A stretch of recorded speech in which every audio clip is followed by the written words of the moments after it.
Yeah, I know, right? I'm like, a real job or an internship? So you wrote that book. I'm a literary agent. That was just a little Oh, That was just okay, that's what I thought. So you're a lit agent at Miller Agency. right. Who's your agent? Jennifer Joel at ICN. Okay. And who's your publisher? HarperCollins, Echo, Oh, Dan. yeah. Do you work with Jenny? Yeah, She's so I bright. love Oh, I love Jenny. Jenny. She's really smart. Isn't she? She's so cute. They just published one of our clients, Liz Yeah. Thorpe, The Cheese Chronicles. Have you Oh seen yeah, that? I have it. They gave it to me. Yeah. She's really good. I love that book. I'm actually like referencing it in my book. She writes so brilliantly. She never repeats herself describing something. I mean, she's really impressive. Liz, you know. Liz, okay. Especially Right. Jenny. Sorry, no, I mean Liz. Too quick for me. That's cool. Hi and welcome. My name is Liz Berger. I'm co-chair of the programming committee for the Duke Women's Forum. I graduated from Duke in 2000 and oh no, sounds like it's working. I heard an echo. Okay. I'm Liz Berger. I'm co-chair of the programming committee for the Duke Women's Forum. I graduated from Duke in 2007, and I'm glad to see a lot of younger alums. We have a very diverse crowd tonight, age-wise. I think we have graduates from undergraduate students, Fuqua Law School, and whatnot. So thanks for coming. We all have a lot in common, being female Duke alums. And the mission of the Duke Women's Forum is to do just this, which is to bring Duke female alumni together and on topics of common interest and to engage, reconnect, or make new connections. The Duke Women's Forum exists as under the umbrella of the Duke Club of New York. So I hope that you all have heard about a number of other opportunities to engage with Duke alumni.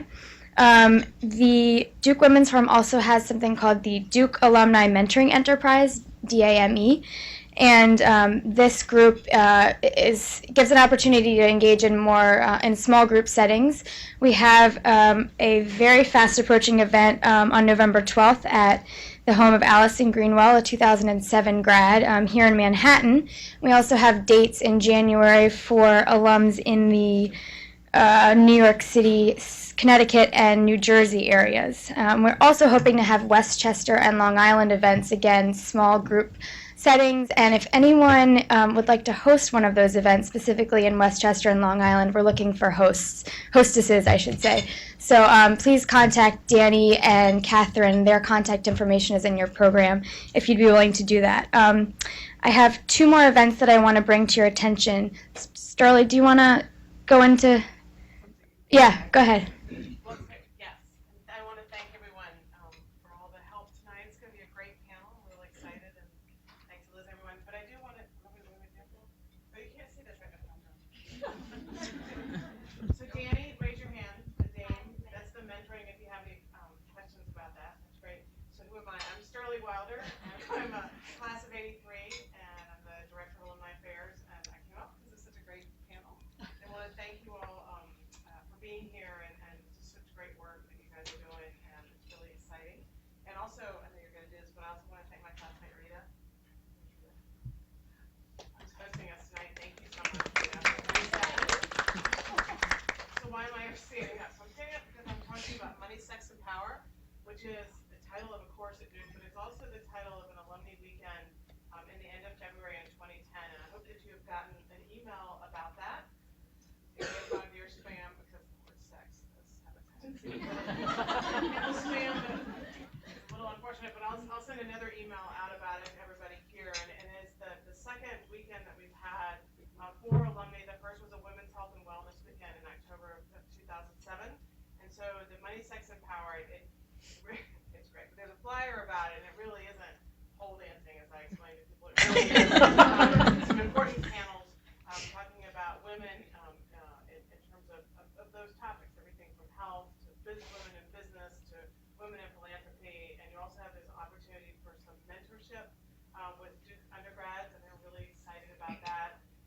Dinner at the cocktails at the President's House. It's a whole big, it's also a trustee weekend, so the trustees will all be in attendance in that. So it'll be interesting. The men may believe it. I think it'll be great to have them there and to have you all there. So we hope that you'll be able to think about that, and if not, other weekends Where is it? Flying about it. It's the end. I should know it. 26th, 20, I have to go. So 26th and 27th of February. 27th. Not that I have to go. I want to go. But anyway, last weekend in February. So, but it'll be fun. The title is catchy. Check your spam on your email box. And then just the last thing, event and programming wise, is that there's also a series of networking opportunities through the Duke Club of New York. It's not female specific, but that's okay. It's called 6 Degrees of Duke, and that happens every third Thursday of the month here in this Tuesday, sorry. So make sure to take advantage of that. And actually, I lied. One more thing. If you notice when you came in, we have some cards, and we're asking for suggestions for future events, either topics, specific alumni that would be interesting to hear from, or even venues. We're really grateful to be here tonight, but like to switch it up and not burden anyone repeatedly. So if you have an idea of a space that we could use for a future event, we'd love to hear that too. And at the end of the night, we'll be raffling off books by our authors and esteemed panelists. So there's a bit of an incentive there, and we hope to get your feedback. So without further ado, Pan Stone is going to lead our discussion. She's the co-chair of the Duke Women's Forum, and we're really glad for everyone who came to attend and also to speak. Thank you. Well, I am Pam Stone, and I want to thank, first of all, Liz Berger, who did a fabulous job on this as our program committee chair, and Erica Berg-Gavin back there, who many of you know from the Duke Club of New York and who handles so many of our logistics so well. So thank both of you for that. Now, I have absolutely no expertise in food, so I just want you to know, I eat. And I'm trying to be kind of the every woman here and ask the questions that I hope you all would like to hear answered. We're going to leave time. We're going to have a conversation. This is really going to be informal.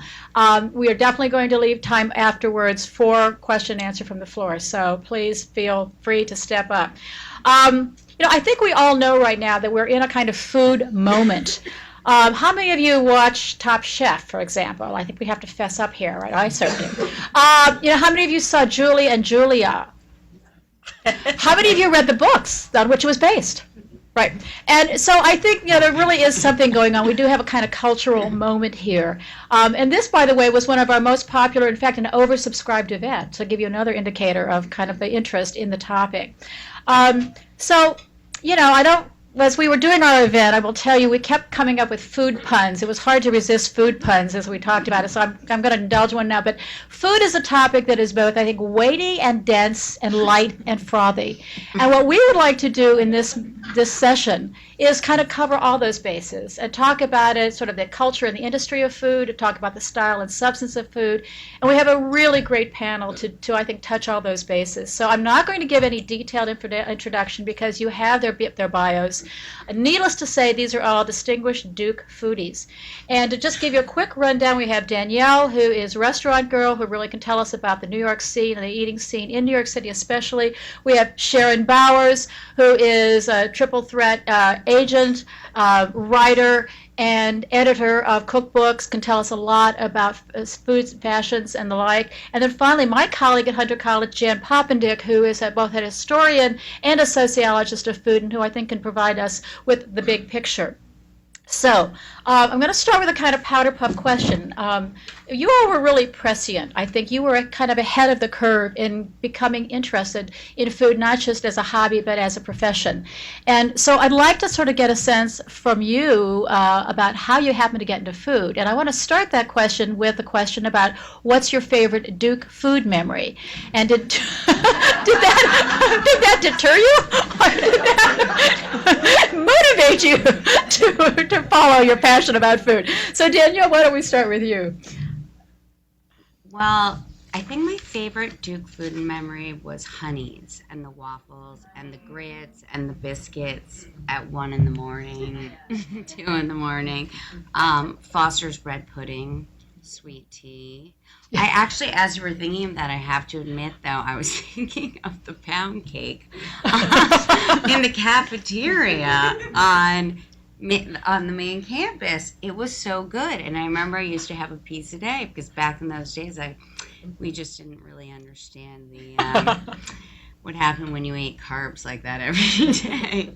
But I have such good food memories from Duke, so So that was great. So tell us a little bit of how you got into this, to what you're doing now, into food. I was not involved in food in high school or in college. I studied psychology. I was maybe going pre-med to be a psychiatrist. But I was always obsessed with food, and I was brought up in a food family that we really weren't brought up on upscale cuisine. I mean, we didn't, live on Jean-Georges or Daniel Boulud. We were excited about the best ravioli or the best crab cakes or the best slice of pizza. It didn't really matter. Or my mom was a bread snob, so every day we had the freshest loaves of bread. But we were always obsessed with food. So wherever I was, the day was planned about what I was eating for lunch, for dinner. And then it just, as I got older, when people went out on dates, instead of asking how it was, I asked what they ate. If they shared. I'm all about sharing. If someone doesn't share, the date's over.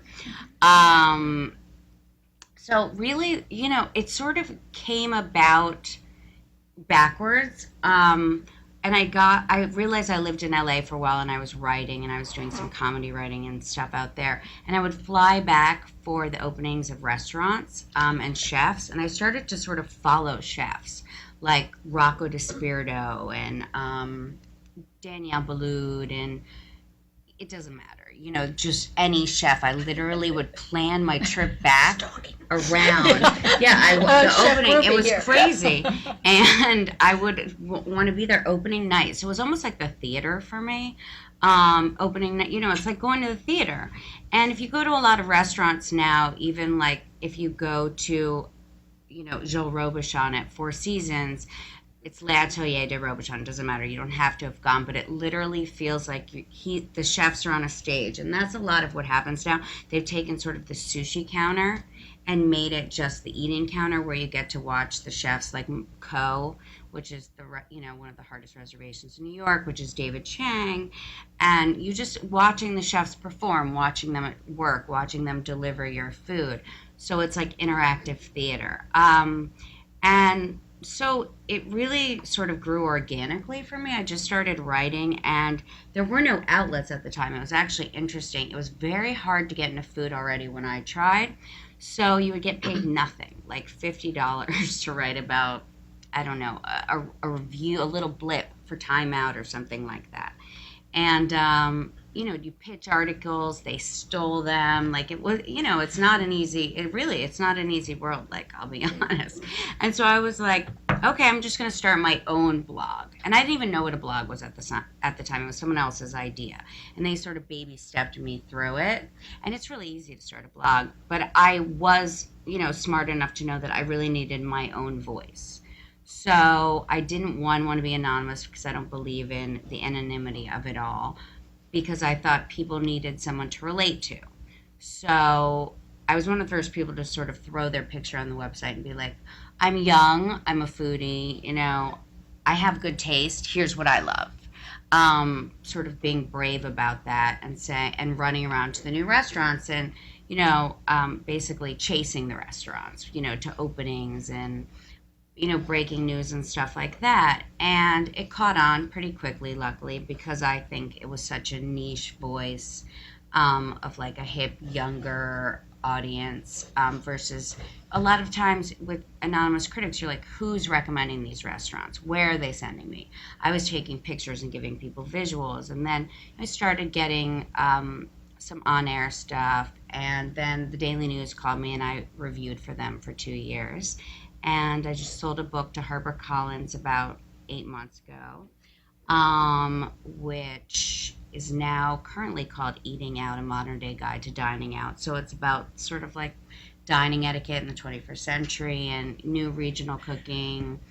And I sort of fell into the world. I'm really lucky, but not fell into it. I mean, I worked, really hard. I had a lot of spunk about it, but it's not easy to enter. I mean, I had to take an alternative route, which was creating a blog, because I couldn't get in through the traditional routes. That's a good segue to Sharon, actually, who has, as I said, been an editor, author, and now an agent in cookbooks. Sharon, you want to talk about how your path into the industry? I just have to tell my horrible Duke food memory first. Yeah, that's of course. I hear that horrible Duke food memory. Because what I do remember about Duke was, having your food card, and I had never been like, oh my God, we could just go anywhere and buy anything we want with this. This is crazy.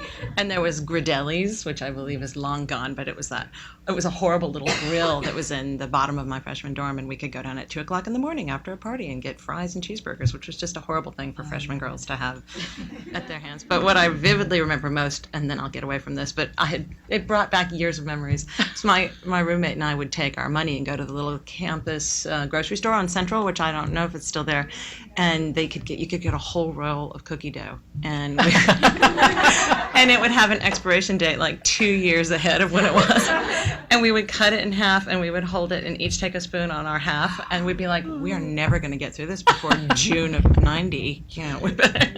So we would eat TV and eat our half of cookie dough.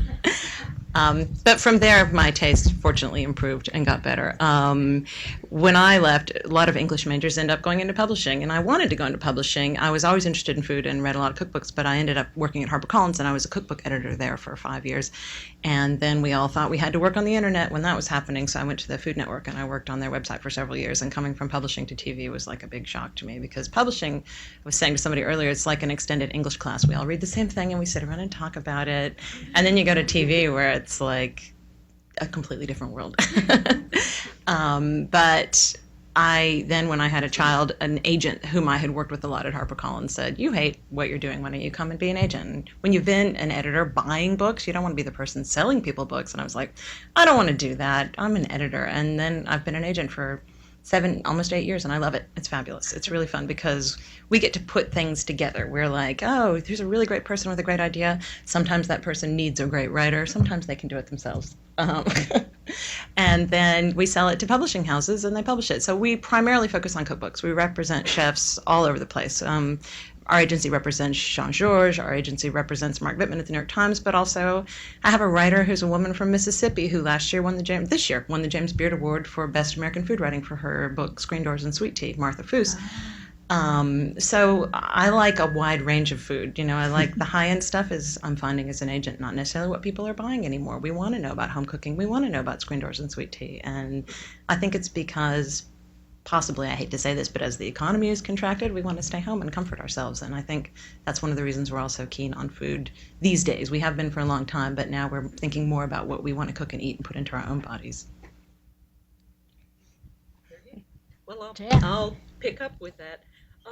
When I thought about my Duke food memory, what came to mind is an Arnold Palmer. Do you know what an Arnold Palmer is? That's a glass that's half lemonade and half sweet tea. But at a little more serious level, I remember the dining room on the women's campus, which we were not permitted to enter in pants. We had to wear skirts to dinner. Or to meals. It's a long time since I was at Duke, and my mom had warned me when I went off to school that you're not going to like the food. It's institutional food. You won't like it. And I got to the Duke dining hall, and the food was actually terrific. Do they still have French silk pie? There was really good food. And I became slightly friendly with the manager, Ted Mina, who was the director of food services at Duke. I don't know how I met him, but maybe because I appreciated the food.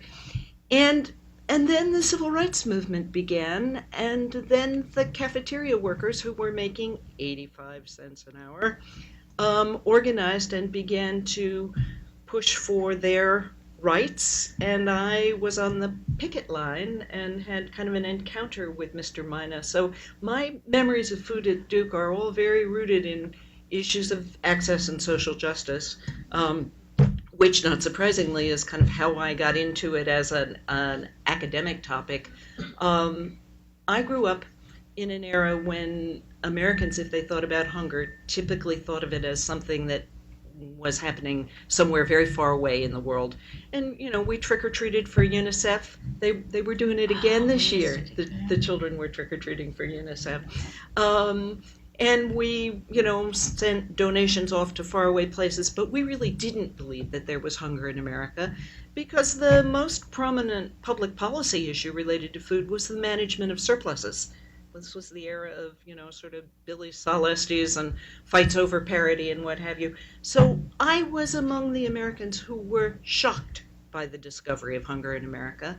And I think it was really that shock. And it happened the month before I graduated. I graduated from Duke in 1967, and in April of 1967 is when Bobby Kennedy went to Mississippi and did a tour of the Mississippi Delta with the woman who's now Marion Wright Edelman, the founder of the Children's Defense Fund.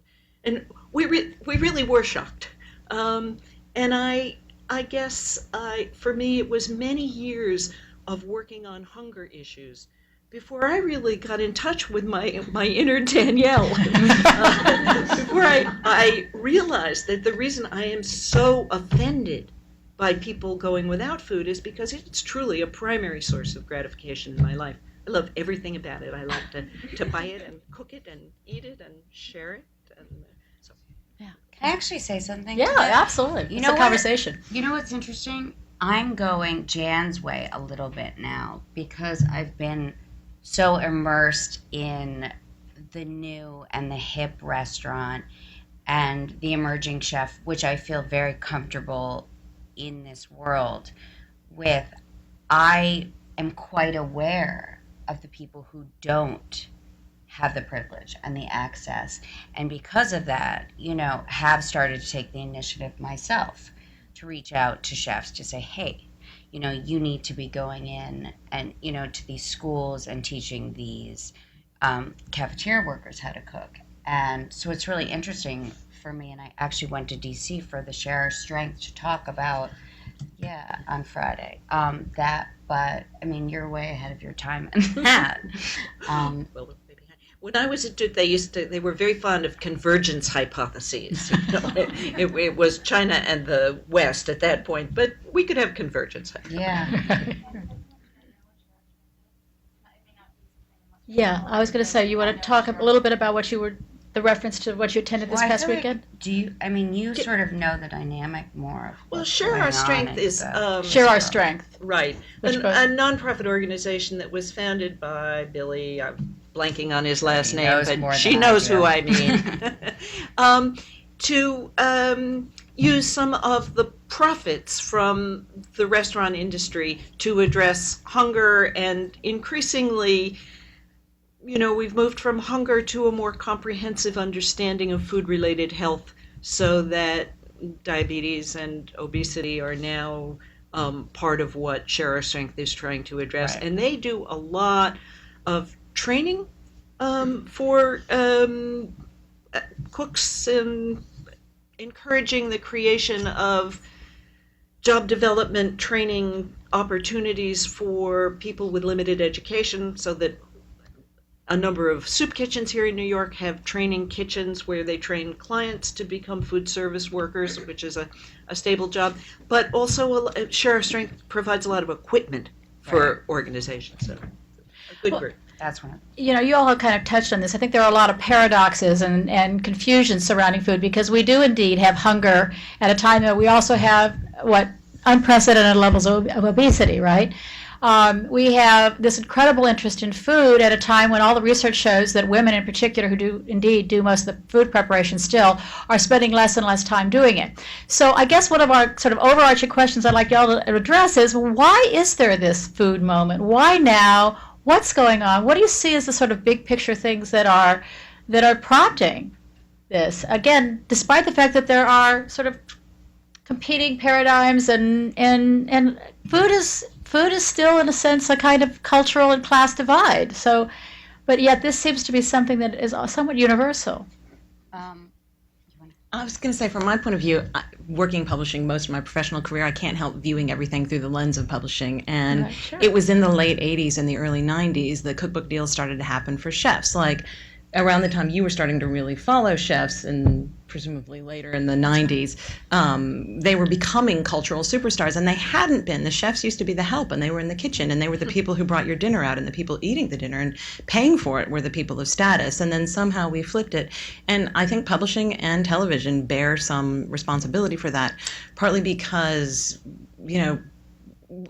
I think food, when we started to monetize it as opposed to just being interested in what we eat, when big business realized there was a lot of money to be made there, it both helped lead to obesity in terms of, now food companies make money by taking our food and doing something to it. We could all go and buy very inexpensive fresh fruits and vegetables. We used to grow them for ourselves. People used to grow their own meat. But if they can take something and do something to it, even slice your apple and package it and sell it to you and say, this is great to put in your kid's lunch, then they're going to make money. And otherwise they weren't. So that, I think, is when food as a national obsession began to grow increasingly at the same time as it was being debased. But chefs started to get six-figure and million-dollar book deals, and suddenly books were being published, and they needed to be pushed as superstars because publishing houses had spent $1 million, and they needed to make money. I mean, we were talking about Rachel Ray. Her first book deal for 2 books was $6 million.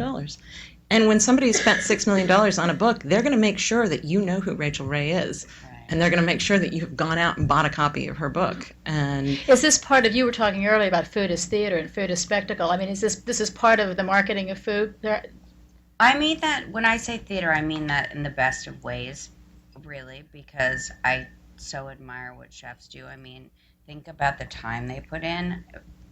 A lot of chefs braise things overnight. I mean, the amount of effort that goes into something that arrives in front of you and then maybe you don't even barely glance at because you're having a conversation, it's really incomprehensible.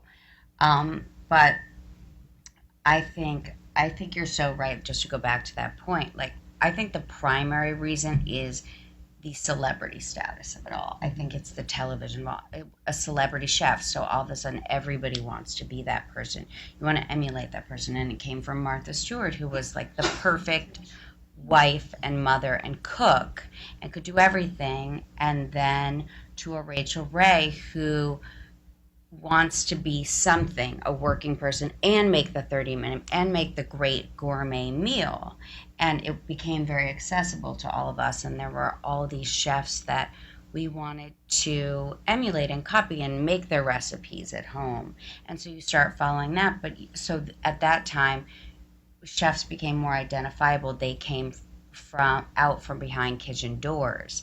And, all of a sudden they had faces before they were, faceless. And so we started to follow them around. But because of that, I also think another reason, though, is the access. We didn't have a lot of access to regional cuisines prior. And if you think about it, just from my experience, I mean, I went, to a restaurant called Beer Garden 2 weeks ago that is a Vietnamese beer garden. It has 13 Asian beers, and, it's Michael Bao, who is probably, he's just a great pioneer in Vietnamese food in New York. And he's doing everything from, noodle bars, banh mi's, and he's opening banh mi shops on every corner. I don't know if everyone knows what that is, Yes, but it's tell like people a what a banh Vietnamese. mi is. Right. It's like a Vietnamese hoagie with, all the pickles and the relish and the cilantros and the kick and really braised moist meats. But bringing all these things that we didn't have access to before and cultures that we may never visit, but we can eat what they're eating. And that's an extraordinary thing. I mean, I was mentioning Fatty Crab before, which is a hip, funky Malaysian joint on the Upper West Side in the West Village. That's Malaysian food we're eating, and a lot of the foods we're eating are peasant food. So when you're saying access and the divide between wealth and poverty, I actually disagree a little with that, because I think we're going back to that sort of rustic home cooking. The cassoulet of it all is really a peasant dish. These really long braised tough meats that, workers. That's right. But there is, I mean, They are starting Some to. are. I mean, They I think are that's something we should starting come back to, to. because I want to ask it later about kind of what you see Yeah. about trends. But Jan, you want to chime in on this? Yeah, I want to chime in. I too see the root is partly in publishing, but I'm thinking Eric Schlosser. The students I teach, I have a lot of students at Hunter who are very interested in food system issues, and many of them had their consciousness raised as I did with Fast Food Nation. So and you know, and there was Super Size Me, and there. So the critique of the American food system has also been very much filtered through the media. So I would stick that in there. I think there's also, when I think about the high end, I think about, you know, we're all concerned about an economic downturn now, and you know the news is pretty grim about employment prospects and what have you. But in the long sweep of history, this is a society that is so affluent, and one of the primary measures of affluence is the amount of income that has to go for food. And the American Farm Bureau Federation celebrates a day every year when the average American has worked enough to earn the family's food for a year. Okay, and it's in February. We're now spending only about 10% of our income on food. So we're getting, exactly as Danielle was saying, much more diversity in food in terms of where food is coming from, but it's costing us less despite that. Right. Yeah. And there's also that money, sex, and power part of it. You know, I don't have to talk to you about female labor force participation, but, you know, I do think it's a root of some of the fascinating, as food preparation has moved out of the home because we're all working, why, you know, if it's going to be out of the home, then why not buy something interesting? Why not try a Malay? Right. Right. And clearly immigration and travel and the ease of travel makes so much more possible than ever was before. And there is always, I think we all have this sense that there's kind of a food of the moment too, that what's the hot cuisine? And now maybe it's Malaysia, but there's always a new one. But on that point, what do you all see, given your perspectives, what do you see as the food trends right now? I mean, I was looking up Duke, for example. Now we were hearing about sweet tea and grits and, you know, generally unhealthy stuff. Well, Duke right now offers 30 different dining options. And one of them is at the Refectory. You've been down there recently. They've got something at the Divinity School called the Refectory, which is about sort of organic, locally sourced food. Danielle's family has been involved in the Freeman Center, which serves kosher food. And food is a big part of the Center for Jewish Life in Freeman. So talk a little bit. I mean, I think some of the things that are happening at Duke, some of the things that are happening at Duke are obviously reflecting national trends. So if you could, just give us your sense of the current trends or the upcoming trends. Talk a little bit about what are the food trends right now, both in dining and otherwise, preparation, whatever aspect of it. Well, I'll start. Yeah. I think that the concern about climate change and the related concern about our carbon footprint is influencing a lot of people's food preferences and food choices. And I am an omnivore. Haven't made the transition toward my vegetarian future, but the more I read, the guiltier I feel about it. And I'm certainly eating less meat. And if you look at the studies of the impact of the way we raise animals for food in this country on the environment and the climate, you have to begin to factor it in. So that would be, maybe I'll stop there and pass the ball to Sharon to.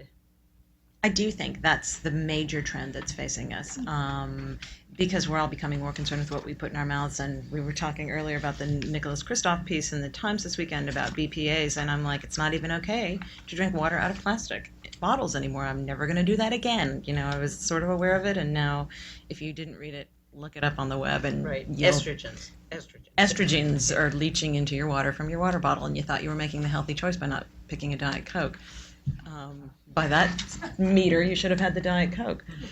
But it's healthier than water now, you're saying. Well, only because if you don't packaging. wish to ingest a lot of artificial estrogens and put them further into the environment. But where I'm going with that is that I think our concerns are leaching out into all fields. We were first, it was great to get organic, and then we started the locavore movement, or I didn't, but people did. and then we were like, well, where did my food come from? And you had all those stunt journalism books where people were like, I'm going to live on what I can source within 100 miles of my home, which, there were some lucky writers who found somebody brewing beer.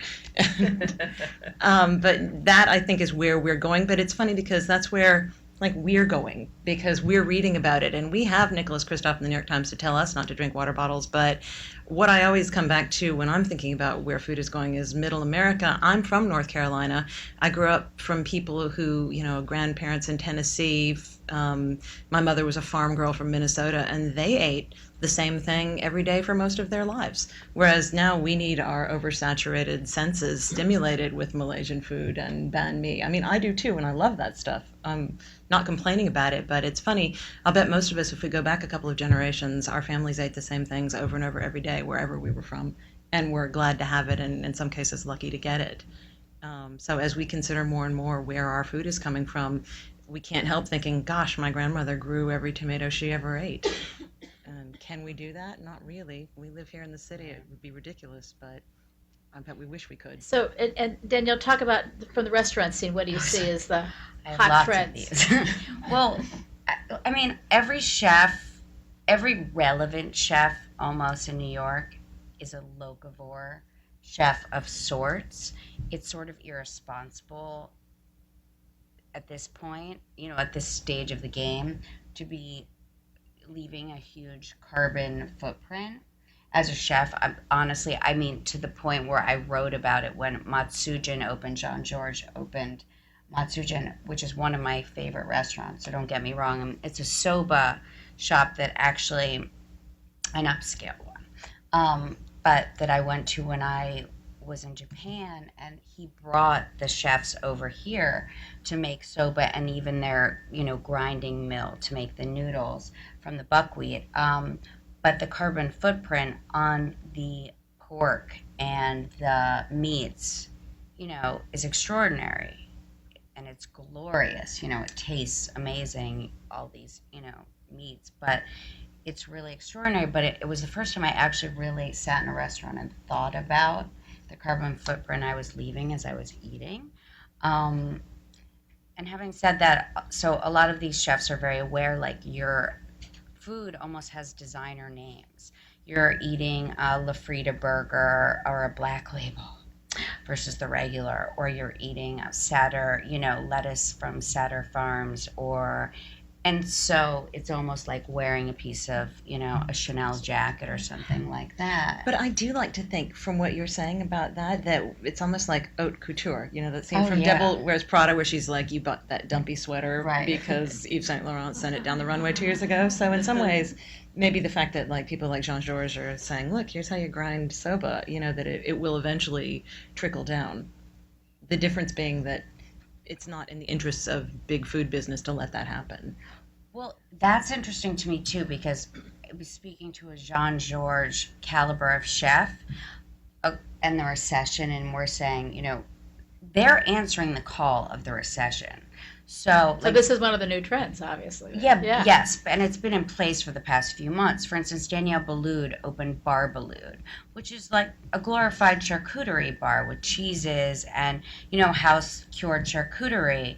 And he opened DBGB. It's a burger, and he has a hot dog, and it's a great hot dog. And no, it doesn't cost a lot of money. Sure, it costs a lot more than, Gray's papaya, but not that much more. And it's a lot better, and the meat is a lot better. It's a lot more natural. So yes, they feel a responsibility to these movements, but just speaking purely on the trend of it all. So processed foods, they're out, right? And, hopefully we'll continue in that route. And as much as possible, I see chefs locally sourcing. Very proud, especially Brooklyn. You go to a Brooklyn restaurant, there's all Brooklyn beers and, ice cream from Blue Marble ice cream in Brooklyn. And, they really do try. It's like this local patriotism that I love. But as far as actual trends, culinary trends, Korea is very in right now, and Korean fried chicken, and honestly, everything, Korean. And I think David Chang has a lot to do with that trend, and his bosoms. But really, it is just sort of like this whole global explosion, really, in dining. It doesn't matter at this point where it's from. It's just, I can't, it's, God. So Korea, Malaysia, these far off places in Thailand, they're opening hawker style restaurants, which are these hawker street vendors that serve workers in Thailand here, and it's hip to eat that kind of food here. So it's really an amazing opportunity for us to eat like we're in another country that we may never get the chance to, visit on, 6th Avenue and 20th or whatever. I think they're even trying barbecue, by the way, for us North Carolinians here. I mean, I'm quite amazed that it's becoming popular. Yeah, I want to comment also on the health trend, the Right. health context of this. And maybe it's too obvious to be worth saying, but longevity. We are now living long enough to pay the price for our eating habits. Back when, people were retiring at 65 and dying at 67, Right. we weren't all around long enough to reap what we had sown. But the again, I think you're a demographer, and so we're living longer and longer and longer, and so we had better eat as if we're going to be around long enough to Right. have an Right. impact. And there's on our really a bodies. newfound sense that food can kill, for example, and that we never actually thought about. I want to turn now a little bit to some specific questions because each of you have really quite unique expertise. And having said that, I'd also like the others of you to chime in. I'm going to start with Jan because I think a lot of us out there are moms, and we think about what our kids eat. And we wonder, how can educational institutions, which are supposedly somewhat enlightened, do such a sometimes dreadful job? So could you tell us a little bit about, this kind of disconnect and what you've learned in your research on school lunches, and is there hope for change, that kind of thing? Well, I'll start with the end. Yes, there's hope for change, and actually change is underway, and the chefs are playing a very important role. But change is going to be harder than a lot of people think. So maybe I'll give you a thumbnail sketch of how the food got so bad, and so as Pan says, disconnected from what we would think of as food that would educate our children about healthy eating. And a lot of the issue goes back to money.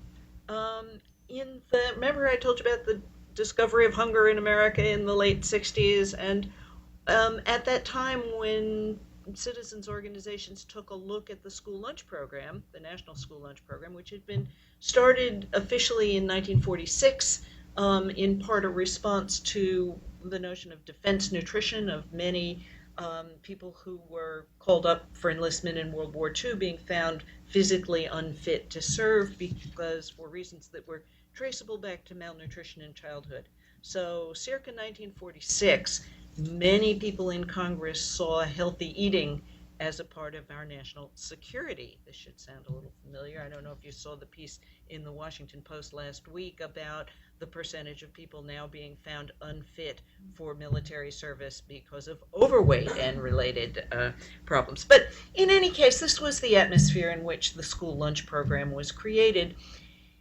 And the program always said that participating schools had to agree to feed free of charge children who were too poor to purchase the meals, but it was not in any way enforced. So come late 1960s, discovery of hunger, civil rights movement, we take a good look at the program. Oh my gosh, it's mostly a subsidy to the middle class, and particularly to the suburban middle class, because it was when the Levittown suburbs were built that schools were built with cafeterias and kitchens in them, and so those were the schools that could take advantage of this federal subsidy. So there was, a school food revolution in the very late 60s, early 70s, in which the federal government agreed to pay the cost of the meals for the very poor children. The earlier legislation had said schools had to do it, but it didn't provide them with any resources to do it with. And so participation rose dramatically in school food, and the cost to the federal government rose dramatically. And lo and behold, this caught the attention of people who were concerned about federal spending. And when Ronald Reagan came into office, he led a series of cutbacks that dramatically reduced the federal subsidy, not just the subsidy for the kids who were getting the free and reduced price meals, but also the subsidy to everybody else, the middle class kids participating in the program. And when they did that, the program lost a quarter of its paying customers. Okay, schools dropped out of the program, and middle-class kids for whom it was no longer such a bargain to get the meal. And the more the poor kids participated, the less the middle-class kids wanted to participate, because kids are very determined to distinguish themselves from other people. And if you create 3 tiers, they will find a way to do that. So I gotta look at my watch so I don't go on too long. And I will make it very short. So here was the school food service director, and she had lost many of her paying customers, and the subsidy for the reimbursement rate for her free meal and reduced price meal customers had been cut, and even commodities were cut back. So she was in a bind, and what she did was add a la carte foods, sales of what we now call competitive foods, other foods in the cafeteria to try to get those middle class kids back in there. Well, if you're selling fries, it's nachos now, it was nachos but if you're selling fries and milkshakes or sodas for a la carte, you better include some of those items on the federal meal line also, or you won't have any kids in the federal reimbursable meal. And so the menu began to reflect what one critic has called carnival fare. Burgers, fries, corn dogs are very popular in the Midwest. It was money. It was the money situation that was driving this, and the money problem has never been solved. Meanwhile, a new attitude took over in school food, that school food should operate like a business. Back in the 60s and 70s, most communities put money into the school food operation. It wasn't expected to break even. It was expected to draw on local funds. By the early 80s, schools were facing so many financial pressures, labor unions, pension rights, schools were maturing, systems, pensions were coming due, you name it. Energy costs were rising. Remember the 70s? They don't remember that. I'm probably almost the only person here who remembers the gas pump lines of the 70s. But anyway, it was a crunch. And so schools began to operate their food services more and more like businesses, kind of like a concession in the national parks or what have you. So they felt they had to sell what the kids would buy, which put the kids in charge of the menu in many ways. Right. But these are the kids who were being targeted by the massive food advertising. I mean, this was the era in which TV discovered, or advertisers discovered, that if you get kids loyalty in childhood, they will be lifelong customers when kids became really primary targets for food advertising on TV. So now we have the kid market driving the menu. There are federal nutrition standards. That's a whole other story that I'm not going to try to tell now in the interest of time. But add to this the pressures of what you can call it McDonaldization, you can call it de-skilling, but in industries in general, the way to save money was to reduce labor costs by substituting simpler tasks. So defrost and reheat, you don't need a skilled cook. You can hire people who are part-time workers, and that's one way to keep your fringe benefit costs down, your pension and healthcare costs down, is to use a lot of part-time labor. And so school cafeterias all over the country have these 19-hour-a-week employees. Anytime you see 19-hour-a-week employees, you know that somebody's trying to come in under the. So this is an oversimplification. It's kind of a long book. But the other factor that I do want to throw into it, because it's had a profound impact on what's served in the food schools, is food safety and bacterial contamination. That the E. coli that Sharon is worrying about, because of the way we raise meat in this country, the factory farms and grain-fed. I guess you don't want to hear about, but animals that eat grass have a rather low level of acidity in their intestines. So all intestines have bugs in them. I mean, bacteria. That's normal. That's what processes what flows through there. But it used to be that the bacteria that thrived in the guts of grass-fed animals were killed by the much higher acidity that's typical of our species, okay? So when you ate a burger that was from grass-fed beef, it had bacteria in it, but we killed it. But when we moved to grain-fed beef, the acidity levels in the digestive tracts of animals rose dramatically. So the threat of, it's really interesting stuff, and it all comes together to push schools increasingly to use already cooked products, because then the liability is upstream with the manufacturer. So that's a pretty bleak picture, Jan. We have to all admit. But on the other hand, I mean, it does seem like some of the impetus for change is coming from the very industries that you all represent. In other words, the one that's so high visibility is, of course, Alice Waters, spearheading this whole movement really in Berkeley. So you want to talk a little bit, either of you, Sharon or Danyelle, about restaurants and the food industry and what they're trying to do to turn things around a little bit? Sure. Yeah, I mean, very few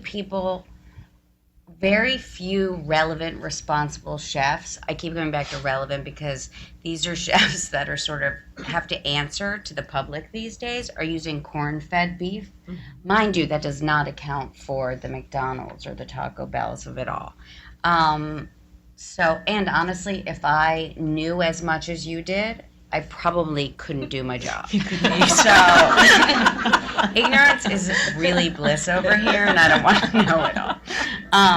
But having said that, I am more aware of what's in my food, and it's interesting. There's this restaurant, Rouge Tomate, that has an in-house full-time nutritionist, and it's the first of its kind, really, in New York.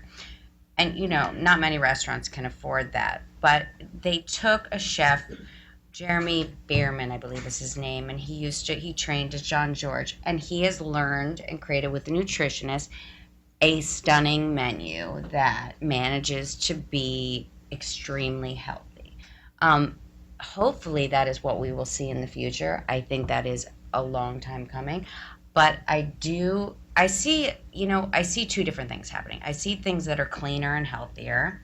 But at the same time, I'm actually fascinated, wondering now, as you spoke, we have a big trend right now toward comfort foods, which has been going on, but continuing with the fried chicken of it all. So now fried chicken's really in, and fried chicken dinners, everyone's doing it, whether it's Korean or Southern, how there's Italian ones, Andrew Carmelini's doing. Downtown, I'm noticing a sort of resurgence of hash browns, and people are doing gourmet hash browns. These are unhealthy foods, right? And what I'm missing now because of the recession, honestly, or because of the strain on the economy, there are less and less sushi restaurants opening, like very clean, simple, healthy foods, because people can't afford it. And more of these very upscale chefs opening burger joints and pizza, parlors that are cool. And, so I think there's a struggle, in the industry between those two. But I'm actually wondering, now that you brought that up, are the kids affecting how the adults are eating? Yeah. Well, I think you could ask the audience. I mean, because we're having milkshakes and, all this stuff is coming back. Right. Well, let me ask Sharon a question, which is, I think, all of us who are foodies have noted, for example, that gourmet recently died. And what is happening? I will tell you, I mean, when I want a recipe, I go more and more to the internet. I just type in those ingredients. And so what's happening to the cookbook business with the internet and with the availability of restaurants? You talk a little bit about, and I also have an internet question for you in a minute too.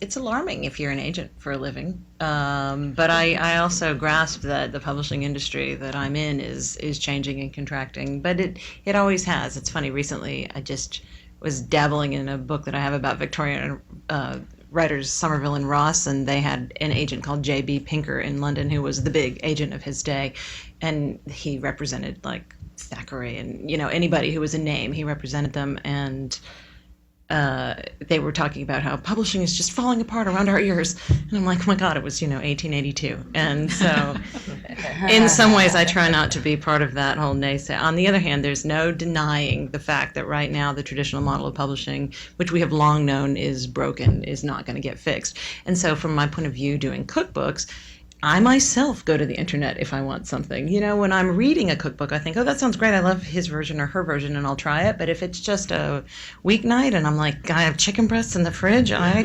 check the computer before I do anything else. I don't start thumbing through indexes. But on the other hand, publishing is also attempting to change and meet that and provide online content. Because the other thing I think it's all going to shake down. You'll still need editors. You'll still need publishers to create and modify and edit that content wherever you're going to read it. So we'll just have another cataclysmic change. Different medium, but right. Definitely. And the same token, things like Yelp and Urban Spoon and all these various and sundry apps and the like that you can get online. How is that affecting restaurants and Well, I think Gourmet Online is still in existence. This is a really, But only because the content existed. I think they're not gonna do a lot with it. They are adding though. They are adding new content, which says something. I mean, maybe perhaps not as much as they were before, but they obviously see value in that side of their company. I mean, listen, nobody, print is really having a problem right now. There's, no doubting that.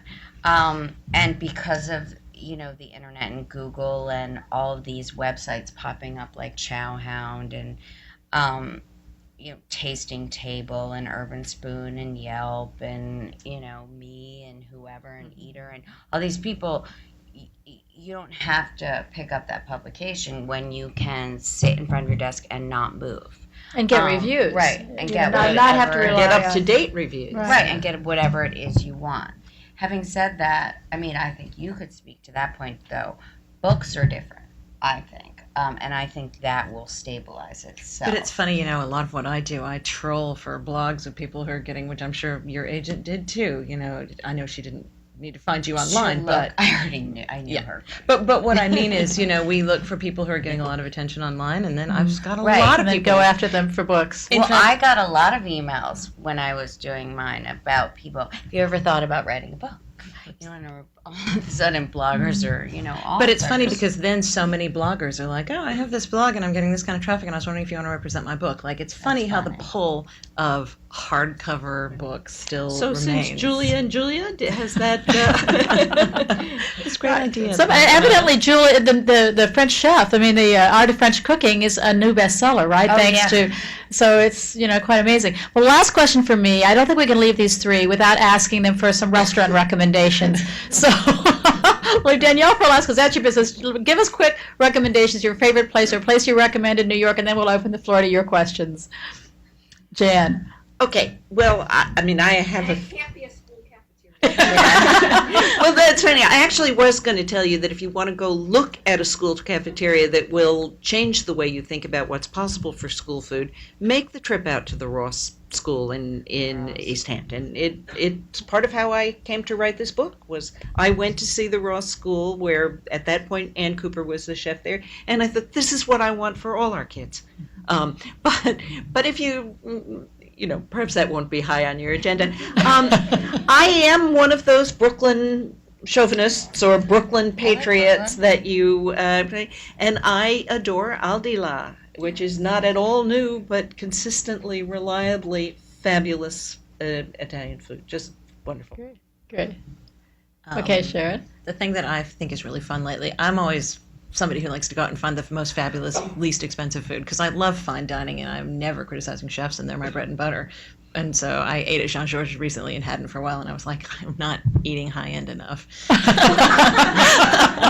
Often enough. But have you been to Shay Shay yet?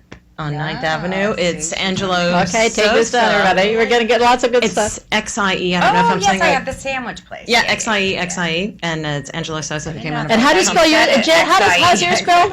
ALDILA. Okay, Three great. words. And he calls it a sandwich project, and you go in and order, and the chef is behind the counter in his whites, and you sit down, and he makes your sandwich to order, and it's only got like 5 sandwiches on the menu. He's got his banh mi, and he's got different variations, and then for dessert, and then they bring it to your table, and then for dessert they have this thing that he calls a 1,000-year-old chocolate sandwich, and it's chocolate ice cream around.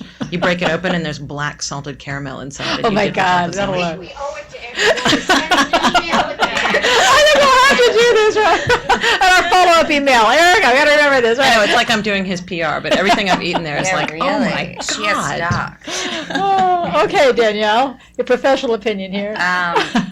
This is ironically my least favorite question because it's really hard. We're putting you on the spot, and we can't quote her because I'm sure all your other chefs that you're not No. recommending will be unhappy. But It's hard to pick a restaurant, honestly, because I'm no longer. That's fine. I'm no longer a regular, really, because I love to explore new cuisines. So I'd say the most reliable restaurant I've been to that I love are Gramercy Tavern and Del Posto. I think they're both great. Having said that, I like to find the new restaurants, and I'm constantly looking. So, I've just really gotten into yakitori, which is sort of food on a stick in Japanese, but very clean, simple foods. So I like yakitori todo and a buriya kinasuki. I mean, I can write it down if we want to send an email around. I think that Michael White happens to be doing amazing seafood in Italian at Maria, which has gotten a lot of acclaim this year. It's expensive, but entirely worth it. It's sort of like Le Bernardin meets Bebo to me, and so it's really quite good. I do like Julian Medina at Yerba Buena. He does sort of a very contemporary Latin, so he does very interesting Peruvian and Spanish and Mexican dishes, and scattered around the menu, and it's really interesting. I think everyone should go try a Michael Bao restaurant. He has Bar Bao, Beer Garden. He's opening all of his banh mi shops, O Bao, so his noodles. But honestly, I just think everyone should go try different restaurants. Go try something you haven't eaten. Go try pho if you haven't tried pho noodles. It's like this wonderfully soothing dish, Go try chicken noodle soup from Koreatown, because to them, Korea's, food is medicine, and that might cure you more than, our chicken soup. But go try different things, and it's really all affordable, which is what I like. I think a lot of these upscale chefs are offering affordable options and opening affordable restaurants to us so that we can experience and taste their talent without spending a fortune on it, and that's sort of their answer to the strained economy. okay, great. That was an inspirational ending. Thank you so much. So now listen, we do have some time, and we want to hear your questions. Erica's back there with a mic. So Erica, you want to just, this hand I saw, this hand.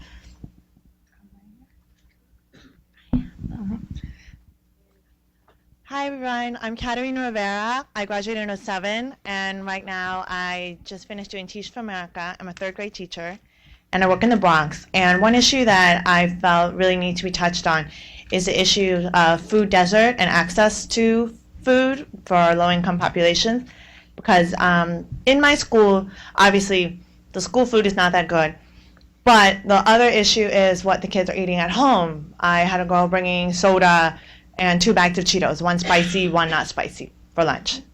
And it just alarmed me. And when you think about Whole Foods and those type of supermarkets, and also Fresh Direct doesn't deliver to the zip code in the Bronx, not customers there. And how also corporations, you see them targeting low-income populations. Where are all the fast food restaurants? So Wendy's or Taco Bell is right there, right by the school. And I think that's a really big issue that that we need to tackle, because that's where we have the greatest obesity problems. Diabetes, asthma in the Bronx is huge. And So your question is? It's a comment. More of a comment, okay. Probably. Good reality. Yeah. With the girl who's bringing soda and stuff, I feel so powerless personally as a mother against that kind of stuff. I mean, I can only control what my own kids are eating, of course, and mine had never been to McDonald's for a really long time because I was a snob about it. And then, of course, when my older kid ate McDonald's, he was like, "This is the greatest thing in the world." So in your case, like as a teacher with a child, I mean, I'm sure you can say to her, "Boy, you need a sandwich or an apple," but did you even feel that you could make a dent in that? This year, they cannot bring soda, they cannot bring chips, and they cannot bring candy into my classroom, and I check their lunches, and so they're trained by now. Yeah, they're bringing like crackers, they're bringing juice. Once I implemented in the beginning, they understood, and I didn't have to do too much work on it. And I saw a huge difference because there's actually been studies relating the quality of the food to the quality of the performance on state exams. And so that, like last year, I used to have to deal with craziness after lunch, or they're hyper after lunch. This year, they're not hyper after lunch, and it's been a huge difference. So I'm trying in my small way, and I hope to do bigger things in the future. I'm going to be trained in the Institute for Integrative Nutrition this spring. But I think there's a lot of innovative things that could be done. We want you on the panel. Jan, do you want to comment on that, Jan? Just a comment about the food deserts, and I mean it's absolutely the case. What does that mean? It's an area where there is no access to fresh fruit and vegetables, or very limited access to fresh fruit and vegetables, and to healthy foods in general. I mean, technically a food desert is an urban food desert is an area where there's no sort of full-service supermarket, which doesn't necessarily mean a Pathmark, but even a Seatown or a Pioneer within 10 blocks.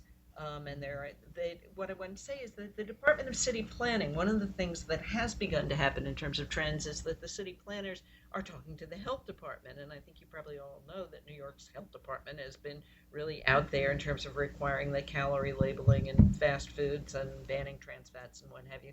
So the city planning department has done a mapping of food deserts and areas with insufficient access.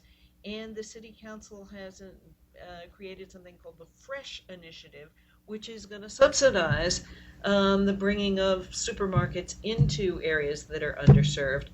There are always issues, and there are issues with that too, and there are strategists who say that it would be better if we could find a way to improve the health profile of what's offered by bodegas on corner stores, because they're really integrated with the local economy. If we bring in a supermarket, the money that's made is going to leave New York and go to corporate headquarters. If it's made in a bodega, it's going to stay in the area. The mayor started an initiative in 2006, the Healthy Bodegas Initiative, but to try to incentivize for the bodegas to offer fresh fruits and vegetables, but it didn't really catch on. Not enough bodegas signed up, and they were worried about spoilage. It's very, very hard. The Healthy Bodegas Initiative has made big progress on getting stores to carry low-fat milk, which they weren't carrying. But the fruits and vegetables is much harder because, the turnover, if your volume isn't great and your turnover isn't fast enough, what are you going to do? So it's a challenge, but I do think we're at a much more extensive level of consciousness about this, and at it being a legitimate arena of concern for city governments, for urban governments. CUNY is involved in an exchange with London Metropolitan University. Oh, yeah?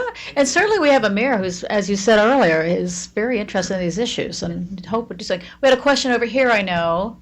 Oh, okay. Back there? Okay. I don't know if I'm talking into it or not, but I just wanted to just quickly mention, based on like what you said, there's a program that I volunteer with. Janet, you mentioned Share Our Strength earlier, and they have a lot of their free education programs in the city, and I volunteer with. There's a few of them, and one of the ones that I found the most rewarding was actually an after-school program with kids after school from low-income families, and it teaches them. There's always a chef, and there's a nutritionist, and then someone who also manages, and they teach kids about there's always a topic for the day, and you can teach kids about nutrition and teach them new foods that they wouldn't normally try at home, and they get to cook and they get to take home recipes. At the end of the class, they usually go like 6 to 8 weeks. that I'm sure, you know, a lot of people here would be interested in volunteering with. And they have ones for all different, not just younger kids. I've done it with, you know, moms and their kids, and you know, the moms can say, you know, I know this is on sale this week, you know, how do you get your kids to eat spinach? This is what I do. And it's really targeted towards low-income families getting access to healthy foods, because it is, you know, there's such an association with cheaper foods being the unhealthy foods. And this really tries to get away from that. And I mean, I'd be, you know, very willing to share information about, they can always use volunteers, because it's totally volunteers, and all the food comes from either local farmers markets or donations from restaurants within the city. And I just wanted to let everyone know, because Yeah, you know, that's something we should talk about, because Duke has a new program, Duke Engage. We have one last question here. I know you've been asking, you had your hand up for a while, and then we're going to turn to Katie Shaw, who has some announcements to make. Hi, I'm Michelle Traeger, class of 95, and I'm going to change the tone a little bit, but not that it's, you know, not all good, but since this is also the Women's Forum, I thought it would be interesting to hear your opinion and sort of on the dichotomy of the culinary industry, particularly for the Women's Forum, because Pam, you mentioned, you know, it's still predominantly the moms who cook at home. And even when we think of baking, you know, you think of mom baking at home, but when you get to the high-end power, you know, chefs, especially in the city, Eric Repair, Daniel Boulay, Boulad, Repair, Pollinger, Kaysen, it's predominantly men, and it is still a, when you're in the kitchen, how hot, how many times can you get cut, how many times can you get burnt, don't cry. It's still a very, somewhat, I'll say it outright, I mean, they'll tell us in school, it's sexist, and it hasn't changed. I mean, Bong is closing, and it's been open for 17 years, so that sort of gives you sort of how long has the high-end food been so popular in New York, and yet it's still kind of a predominantly male-dominated industry. Any insights, Danielle, on that? It's tough in the kitchen, but Bong is closing only because he's opening other places. No, understood, but meaning that it's been 17 years since we've started. He's opening in London. But it's been 17 years, and She's we haven't seen a lot. Absolutely right, though, because even the pastry chefs at almost every single restaurant she mentioned, except for one of Danielle Blue's restaurants, are male. It is very hard. Mind you, there are women chefs, I mean, and there are great women chefs like Amanda Freitag, who's a fighter, or Karen Damasco, or a lot of, you know, pastry chefs. But it's interesting, too, because a lot of women have opportunities they didn't before as sommeliers and are getting awarded for that. So there's a balance, but you're absolutely right. It is a place where you sort of can say whatever you want and you're not going to get sued, right? It's a tough place, and you have to be willing to, you know, compete with the big boys. And that's honestly why a lot of women who want a life, who want to be married and have kids, they don't, you know, work in those kitchens. They do alternative things because you don't have a life. You're in the kitchen 5-6 days, nights a week. So how are you going to, you know, cook or be with your family at night? No. Interesting. Well, listen, we're going to turn to Katie for some last-minute announcements, but obviously there's a lot more to talk about, and we'll have some time to do so, to talk with our panelists later. Hi, I'm Katie Shaw. I was Trinity 85, and with Pam, I'm working to co-chair the Women's Forum here in New York. You know, we definitely want to say a couple things, definitely including or thanking for being here with us. Some co-Duke alums, Danyelle, Sharon, and Jan. So thank you very much for them for sharing their perspective. And now we all have in our heads what was our Duke food memory that we can either crave or not crave when we head home tonight. I also want to point out and thank Rita, who was a very gracious host tonight for us here at Clifford Chancellor for underwriting the event. And in fact, as a result of her and Clifford Chancellor's generosity, we will donate all the proceeds from tonight's event to Dunleavy Milbeck Center, which is a nonprofit whom the Duke Club of New York has established an ongoing relationship. So thank you, Rita. We want to acknowledge that we like having Sterling, the celebrity here from Duke, you know, here with us tonight. and for everyone who helped plan the event. But most importantly, we want to say, you know, as we're about wrapping things up, that what we're trying to do is have some gatherings where we hope you're leaving saying, well, that was interesting, and that was fun, and wasn't it nice to be with a bunch of Duke women, many of whom I didn't know, and continue to build the community of Duke in New York. So don't forget that if you have any great ideas for future programs, to please fill out a card on the way out. And I guess two other things. We have a raffle drawing. I feel a little bit like Vanna White. I don't know who's going to be Vanna White. So why don't we get is there a bowl somewhere for the? Was it clear that what's being drawn for the raffle are these ideas? Maybe you need to give people. Yes. That we asked you to give us your ideas for future programs, and there's not the prize is not for the best idea. Rather, we're just putting all your thoughts in, and we're pulling three. And Jan and Sharon have both graciously donated books, so you will get a free autographed copy. So all we ask is that you give us a suggestion, and hope that you're lucky, and we'll pull three. So last but not least, is Dawn here? Dawn, okay. We want to thank you. You know, we're being a little bit like The View, and you get a take-home gift when you leave. Dawn, do you want to describe what you were so generous to donate for everyone, the peeled snacks? You can stand up.